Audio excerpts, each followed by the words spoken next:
ദൈവത്തിൻ്റെ വലിയ നാമം വാഴ്ത്തപ്പെടുന്നവരാകട്ടെ. വീണ്ടും ഒരിക്കൽ കൂടെ കുടുംബമായിട്ട് ഇവിടെ കടന്നു വന്ന് ഇവിടെയുള്ള പ്രിയത്തോട് ചേർന്ന് കർത്താവിനെ സ്തുതിക്കുവാനും ബോധ്യപ്പെടുത്തുവാനും ആരാധനയിൽ പങ്കുകൊള്ളുവാനും സന്തോഷമുള്ള വിവരം അറിയിച്ചു കൊള്ളുന്നു. കഴിഞ്ഞ ആഴ്ച ബോംബെയിൽ നീരുള്ളിലുള്ള ദൈവജനത്തോട് ചേർന്ന് ദൈവത്തെ ആരാധിക്കുവാൻ ദൈവം കൃപ തന്നു.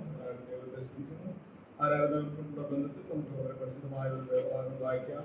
ഇസ്രായേലിന്റെ പുസ്തകം 38-ാം അധ്യായം അതിൻ്റെ 17 മുതൽ 20 വരെയുള്ള വാക്യങ്ങൾ.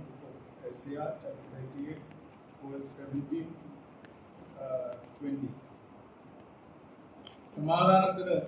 സമാധാനത്തിനായി എനിക്ക് അത്യന്തം കയ്പായത് ഭവിച്ചു എങ്കിലും നീ എൻ്റെ സകല പാപങ്ങളെയും നിന്റെ പിറകിൽ തെറിഞ്ഞു കളഞ്ഞതുകൊണ്ട് എൻ്റെ പ്രാണനെ നാശക്കുഴിയിൽ നിന്ന് സ്നേഹത്തോടെ രക്ഷിച്ചിരിക്കുന്നു.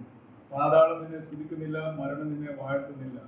കുഴിയിലിറങ്ങുന്നവർ നിന്റെ വിശ്വസ്തയെ പ്രത്യാശിക്കുന്നതുമില്ല.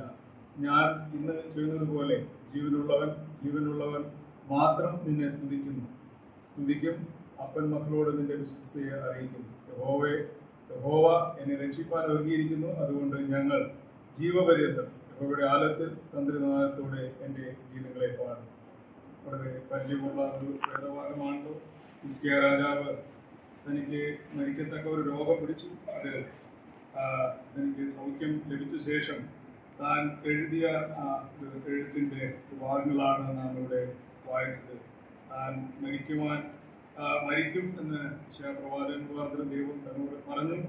എങ്കിലും താൻ ദൈവസന്നിധിയിൽ വളരെ കരഞ്ഞു പ്രാർത്ഥിച്ചു. ദൈവം ആയുസ് നീട്ടിക്കൊടുത്തു. അതിനുശേഷം താൻ എഴുതിയ വളരെ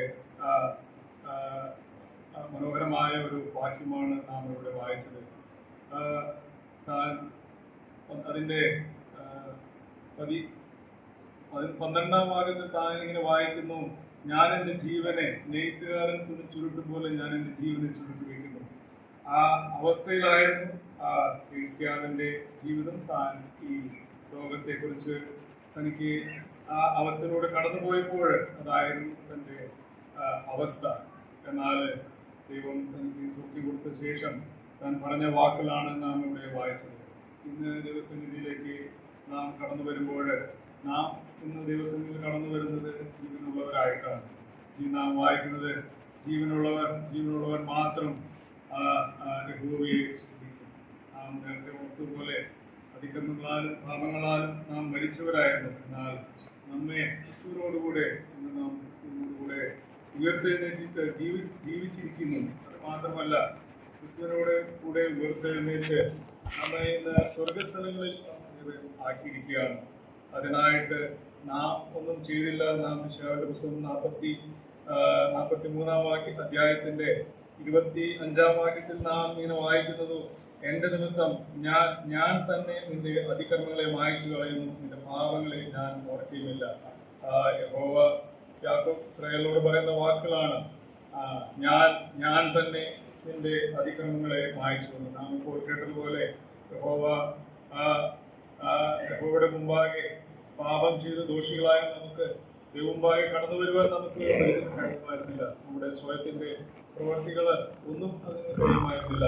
എന്നാൽ നമ്മെ യഹോവ ഞാൻ തന്നെ നിന്റെ അതിക്രമങ്ങളെ മായ്ച്ചു കളയുന്നു. നാം ഇങ്ങനെ സങ്കീർത്തനങ്ങളിൽ വായിക്കുന്നു: അവൻ തന്റെ വചനത്തെ അയച്ച് അവരെ സൗഖ്യമാക്കുന്നു, അവരെ കുഴികളിൽ നിന്ന് അവരെ രക്ഷിക്കുന്നതെന്ന് വായിക്കുന്നു. നമുക്ക് വേണ്ടി പിതാവിന്റെ മടിയിൽ പ്രബോധമായിരുന്ന നമ്മുടെ കർത്താവ് നമുക്ക് വേണ്ടി ഈ ഭൂമിയിലേക്ക് കടന്നു വന്നു. വചനം ജഡമായി തീർന്നു, കൃപയും സത്യവും നിറഞ്ഞനായി നമ്മുടെ ഇടയിൽ പാർത്തു. അത് മാത്രമല്ല, നമ്മുടെ അതിക്രമങ്ങൾ നിമിത്തം അവൻ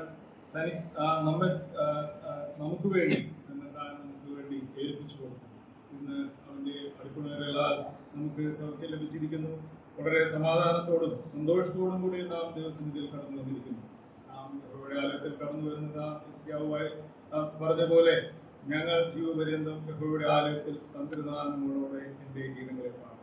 ഇന്ന് കർത്തൃസന്നിധിയിലേക്ക് നാം കടന്നു വന്നിരിക്കുമ്പോൾ സൗഖ്യമുള്ളവരായിട്ട് ജീവനുള്ളവരായിട്ടാണ് നാം ഇന്ന് കടന്നു വന്നിരിക്കുന്നത്. നാം ഒരു കാലത്ത് ലാസറെ പോലെ മരിച്ച് നാറ്റം വെച്ച് കിടന്ന അവസ്ഥയിലായിരുന്നു. എന്നാൽ നമ്മോട് കരുണ തോന്നി നമ്മുടെ കർത്താവ് നമുക്ക് വേണ്ടി കണ്ണുനീർ വാർത്തു. നമ്മെ തന്റെ രക്തത്താൽ വീണ്ടെടുത്ത് നമ്മെ ജീവനുള്ളവരുടെ ദേശത്ത് ഒരു കൂട്ടമാക്കി നമ്മെ ഇവിടെ നിർത്തിയിരിക്കുകയാണ്. നമുക്ക് ദൈവത്തെ സ്തുതിക്കാം. അവൻ നമ്മുടെ ജീവിതത്തിൽ ചെയ്ത വലിയ നന്മയെ സഭയായിട്ട് നമുക്ക് ഓർക്കാം.